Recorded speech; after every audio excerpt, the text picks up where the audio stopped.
I'm Shane. And I'm Eric. And we're creating a channel called Where To. For 25 years, we've been traveling the world, riding on bikes. And this channel will help you talk through some of the upgrades through the years. Yep. And a lot of times we bought twice and cried twice. We bought 3 times and cried 3 times. We'll talk a little bit about value, utility. If you want to find out about the best routes, how to dodge weather, how to pack, what gear to wear, where to stay, where to eat. 1,000 miles from home and very, very limited resources. You figure stuff out or you don't make it back. Welcome to Where To. We got something special for you today. We're going to talk about one of my favorite locations, a place I go every single year, whether it's on 2 wheels or 4, and it's Bar Harbor, Maine. This is an awesome trip. It's one I've told my friends and family about for years. I love Bar Harbor as much as Shane does, but it's not as close to me, so I don't get there as often as he does. So the first time we did this, like I said, I think it was 2006.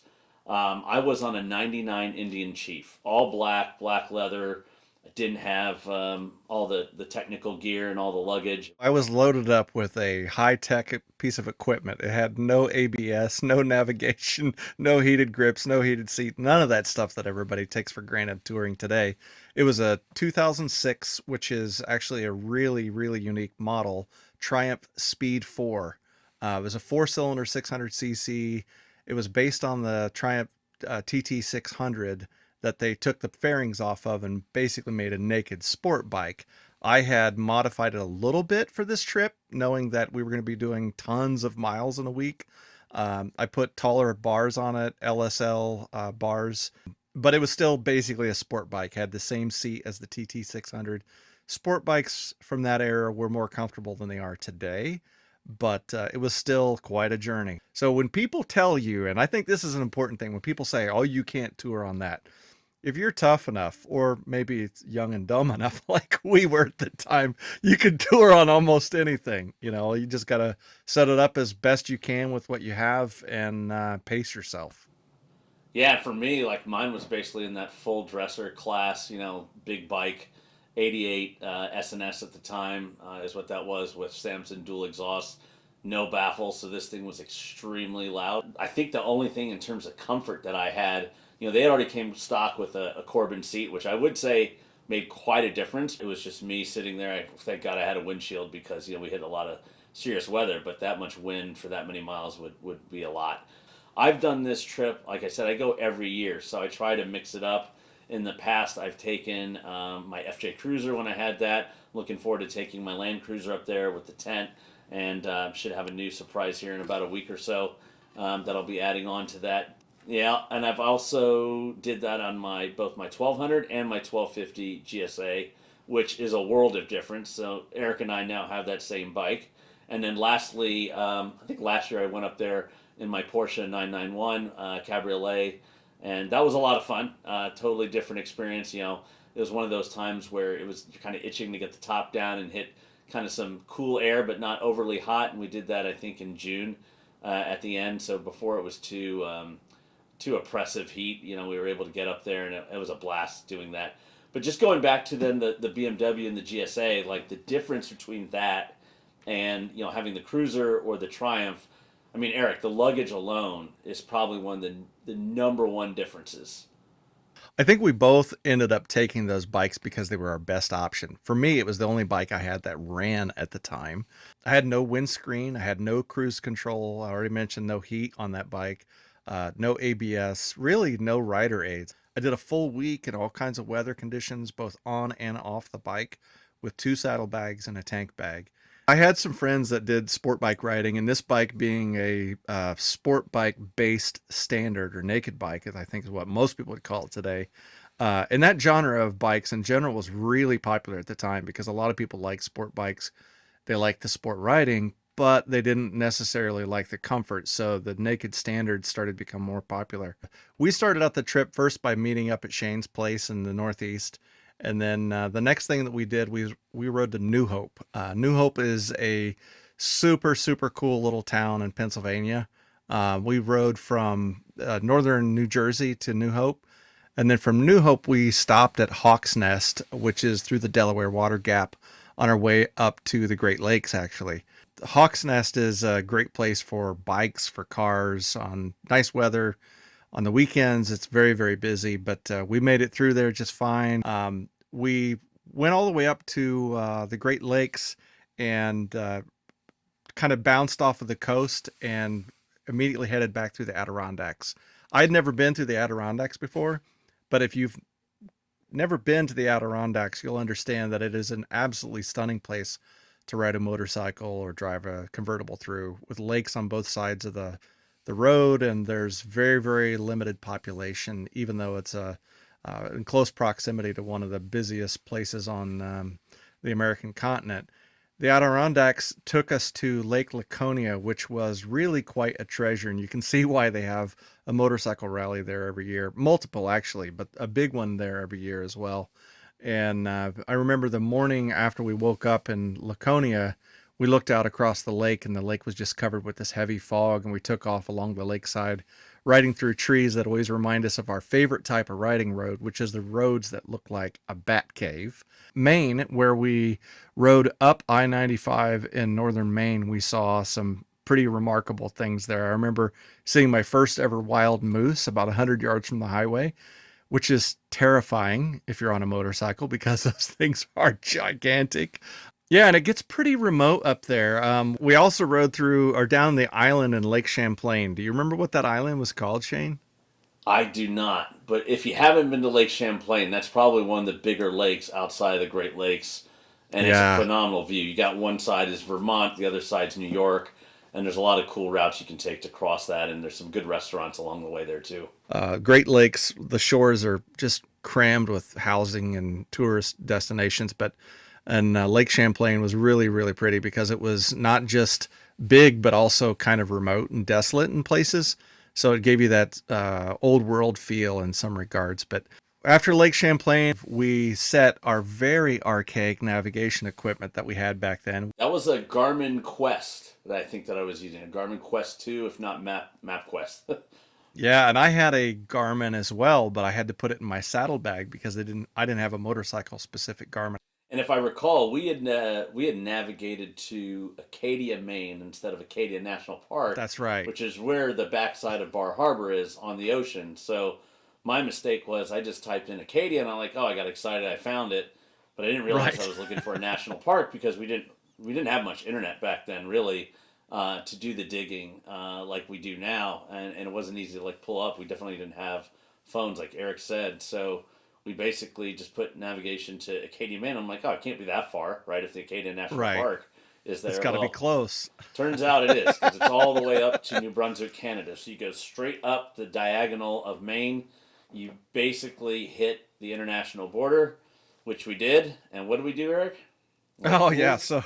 so this was this is one of our mistakes. So we thought it would be cool to cross over the border into Canada. We both had our passports. It was actually, I'm not even sure if you needed passports back then, but you'd need a passport or a real ID or something today to do it. And we thought, how cool will this be? It'll be our first international motorcycle trip. So the Canadians were friendly. They let us in, and we literally rode around the station, turned around to go back into the US, and the Americans were not having it. They had us get off of our bikes, come in, they interviewed us, they looked through our bags because they couldn't believe that we did something so stupid just to call it an international trip. And I think they thought we were picking up drugs or something and running them back to the US, but obviously we weren't doing that, and didn't have an issue. So eventually we were released, but that cost us what, a half hour, I think, at least At of least. Yeah. And that half hour was pretty costly because the storm clouds rolled in big time. Skies turned black. we could really only check the internet in the hotel room in the morning. We couldn't check it once we were on the road. So we had to trust what the GPS was telling us. And we're up so far in northern Maine, there aren't a lot of roads. And it says take State Route 1, which is a state highway, which ended up being a beautiful ride because it goes along the coastline of Maine. And we hit some crazy weather. We were trying to dodge storms. Back then, you literally just looked up at the sky and said, it looks like it's coming this way. Let's take a different road, and hope that the GPS would reroute us back to our destination eventually while we dodged storms. It's kind of a fun adventure that way, but it's also a little sketchy when you get into what we got into next. And that was a storm that eventually started to pound us with hail. And we rode about 2 miles in a hailstorm on motorcycles. Keep in mind, 2 days before it was 103 degrees. And this point, we're riding in rain that's about 40 degrees with hailstones in it. So we stopped in Machias, Maine, at a place called the Riverside Inn, which is a tidal river. It was a beautiful little spot to stop at, and had no idea what we were doing. When we checked in, I think that they thought we were maybe alternative lifestyle motorcyclists, and we had a good chuckle about that. But ended up being a great place to stay. It was a cool little town, and it prepped us and got us ready for the ride to Bar Harbor the next day. So, Shane, why don't you get us into Bar Harbor and talk about that piece of the trip? Yeah, so like I think because it was Route One, we knew that okay, this eventually runs through all the harbor towns, right? Because it's on the water. So the thinking was we'll just keep going down the coast. I think it was only maybe an hour and a half, 2 hours from that bed and breakfast where we then hit Bar Harbor. You go down through Ellsworth, and then you go down into like Mount Desert Island, and that's kind of one big cluster down in Maine, and that's where Bar Harbor sits. It's kind of on like one of the hooks in the bay, and it's bordering right up against the ocean, and then there's an inlet that comes in. And so we went down there, and I think we found just a regular hotel to stay at. And with the rise of Airbnb and Verbo, there's a lot of cool rentals that you can get that aren't hotels, right? So if you want to stay kind of more in nature, if you want to get more of that authentic feel, down by the lighthouse, which is down at the tip of Mount Desert Island, there's a lot of accommodations down there and rentals that you can get. And these are full size houses, but I also think there's smaller lodges that you can get along the way that fit the bill. But it's kind of a more unique experience and more intimate. So if you're there maybe on a more romantic getaway or with the family and you want more space to kind of just chill out, you can do that. But if you go into town as you're going into the initial strip, there's a line of new hotels that have gone up that are immaculate. Amazing architecture, really nice new luxury accommodations.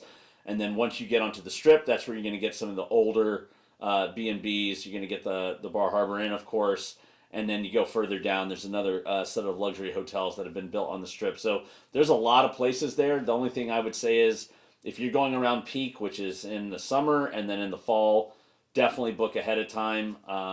Otherwise, you're going to be staying probably 10 miles out in Ellsworth. And even those accommodations at like a Sheraton or a Ramada will be $300 a night. Relatively speaking, it's not a very expensive, crazy place to stay. Of course, you can spend $500-600 a night, but you can also find stuff for right in that probably 180 to 300 range pretty easily. And that even at that 180 level, there's a really nice Holiday Inn there actually that has a resort. It has its own pool, and own facility. It's right on the water, so you can take some walks there. You can have a sea view if you want. So there's not much you have to stress about. There's always space, and if you like camping, there's a campground right outside of town. So when I did it in my FJ, I had my rooftop tent.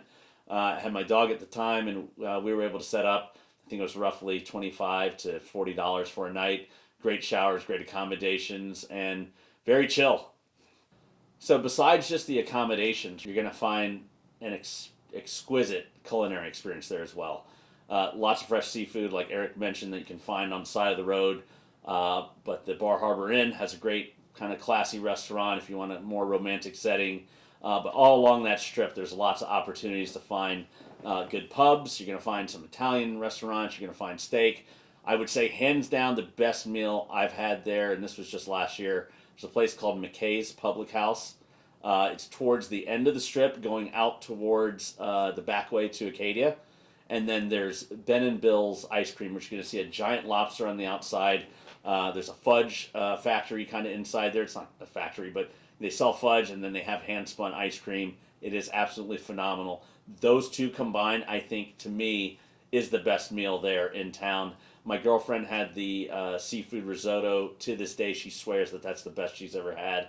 And she's a big foodie. She's been all over the world. And that says a lot coming from her. I think I had the short ribs there. Absolutely phenomenal. And then there's just that really great pub restaurant that's down near the boats that you'll see where the two main strips kind of intersect.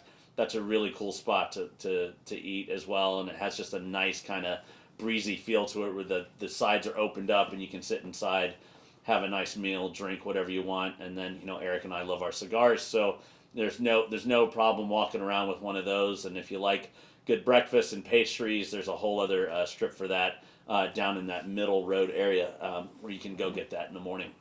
Yeah, it's a really great destination. There's no doubt about that. It's got some good riding leading up to it, and even some good riding on the mountain, getting up to the top of the Cadillac Mountain lookouts. But yeah, it's a tourist destination, and the food there is good. The one thing that stands out to me and why I go there every year, to me, it is literally the definition of summer. If you look in a calendar of what summer should look like in New England, it's Bar Harbor, without a doubt. But I will tell you, year round, this place is absolutely amazing. So even in the dead of winter, the trails are open, the restaurants are there. It's a nice kind of New England snowy feel to it. In the spring, fall, and summer, just phenomenal. And I think most people usually wait till that like tail end of spring where the flowers are starting to pop a bit. And then, just so you know, the best time of year to go there, where it's actually starting to warm up, their Memorial Day is really the July 4th weekend, or that holiday. That's the time you got to look at. So you really have from like July 4th up until maybe a week or two past Labor Day. The cool, crisp nights, clear skies make it amazing for that that star view that you'll get in late September. Yeah, so we headed back from Rhode Island to New Jersey, where I dropped off Shane, and then the next day I hauled ass back to the north side of Cincinnati, 680 miles. But here's the last big challenge we faced. So after being on the bike that much, 3,300 miles in a week, on the ride back across the Pennsylvania Turnpike, one of my most memorable things, I got saddle sore like you wouldn't believe. I had literal blisters on the inside of my thighs because I kept shifting from side to side to take heat spots off of my butt. And after a while that wasn't enough, so I would stand up on the pegs and ride for a while. And I remember this minivan full of kids on vacation. It looked like they were on vacation anyway. They come up beside me on the bike and I'm standing and riding, and they wanted me to pop a wheelie, so they kept making these hand signals to pop a wheelie. And I was sad to let them know that I'm not a stunt rider. I was just too damn sore to sit down. So I rode back that day, and I rode probably half of that ride standing up because I was in that much pain. So can you do it? Yes, but you got to be you're gonna be dumb. You got to be tough, right? So yeah, it was a great experience. Long week, but a fantastic ride and a fantastic story. And stay tuned. We have a solution for that. I've pretty much gone through the ringer of Oh motorcycle yeah, seats and technology, and I found the best thing that absolutely works. I did 1,400 miles in one day, and I lived to tell about it. And I was good. actually pretty much fine. My butt was fine, but rest of the body was tired, as you can imagine. But we'll put something like that in the mechanics corner. We'll walk through our seats of choice and why we did that. Yeah, and if there's anything in this video that you want to hear more about, whether it was the setup of the bike or the gear that we used or the restaurants or the towns or the places we stayed, just drop a comment below. We'll be happy to answer the questions. We do really good about answering questions in less than a day after they're posted. But I hope if my kids are watching this someday, you enjoyed me and Shane recounting our story of the trip to Bar Harbor back in 2006. And there'll be more ahead. So thanks again, and we'll figure out where to next.